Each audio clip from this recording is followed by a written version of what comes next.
నమస్తే శ్రీమాత్రే నమః శ్రీ గురుభ్యో నమః ఆగస్టు 13 నాటి దిన ఫలితాలలో భాగంగా ఈ రోజు దిన ఫలితాలు గ్రహస్థితులు ఆ గ్రహాలు మేషాది ద్వాదశ రాశుల వారికి ఎలాంటి ప్రభావాన్ని ఇస్తోంది ఫలితాలు ఎలా ఉండబోతున్నాయి అనే అంశంలో ముందుగా గ్రహస్థితి చూసినట్టయితే చంద్రుడు మిథున రాశిలో ప్రయాణం చేస్తున్నాడు ఆరుద్ర నక్షత్రం మీద.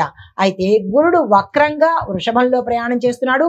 శని భగవానుడు కూడా కుంభరాశిలో వక్రగతిలో ఉన్నాడు. రాహు మీనంలోను, కేతు కన్యలోను, బుధుడు కర్కాటకంలో ప్రత్యోగతిలో ఉన్నాడు. సూర్యుడు కూడా కర్కాటకంలోనే ఉన్నాడు.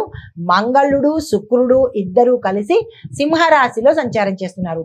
ఇంత పవర్ఫుల్ గా సంచారం చేస్తున్నారు. మరి ఈ సంచార ఫలితాలు తదుపరి రాశి తులారాశి. ఈ రాశి వారు ధైర్యంగా ముందుకు సాగే రోజు, మీకు అన్ని విధాలా కలిసి వచ్చే రోజు. తప్పనిసరిగా ముందుకెళ్ళిపోండి. అయితే ప్రభుత్వ రంగాల వారికి కూడా చాలా చక్కగా ఉండబోతోంది. ఇంటి విషయాల్లో మాత్రము కొంచెం జాగ్రత్తలు తీసుకోండి. తొందరపడి ఎటువంటి నిర్ణయాలు తీసుకునే ప్రయత్నం చేసుకోకండి. ప్రయాణాలు అనుకూలంగా ఉన్నాయి. బోధన పాఠశాల ఈ రంగాల్లో ఉన్న వాళ్లకు విశేషమైన గ్రోత్ వచ్చేటట్టుగా గోచరిస్తోంది.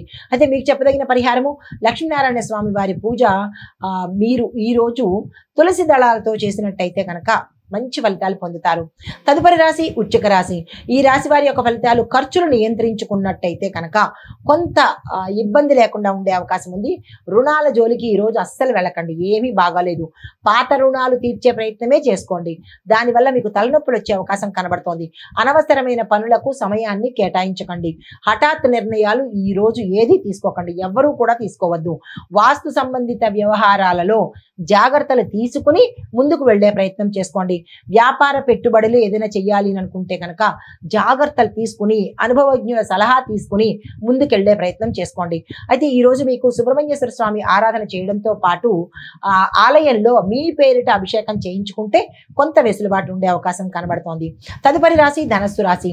ఈ రాశి వారికి దంపతుల మధ్య చక్కని అవగాహనతో అన్యోన్యంగా ముందుకు వెళ్లే అవకాశం కనబడుతోంది.